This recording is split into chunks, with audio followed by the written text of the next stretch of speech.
Good morning to all. Now we will discuss about the loosely coupled configuration. In loosely coupled configuration, we can use the one or more CPU. Each module has the separate system bus control logic and a separate CPU, separate clock and local bus for accessing input and output devices and local memory, which has the many advantages. First one is high system throughput, which means it has a high performance because we are using a many CPU, many modules.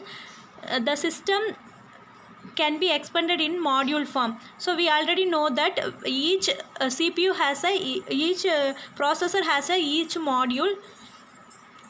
Therefore the bus master module can be added or removed without affecting the any one modules in the system. And if suppose any one module is failed, which will be replaced, deducted and replaced by the faculty module. Each bus master may have a local bus access to dedicated memory or input and output devices.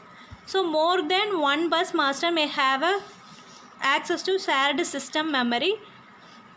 The extra bus control logic must be provided to resolve the bus arbitration problem. So this extra logic is called as bus access logic, because at a time we can use only one master can use the control of bus. The simultaneous bus request can be resolved by the priority basis.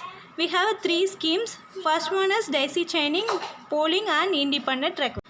In daisy chaining method, all the masters use the same line for making the bus request. To respond the bus request, the controller send the bus grant signal if bus is free.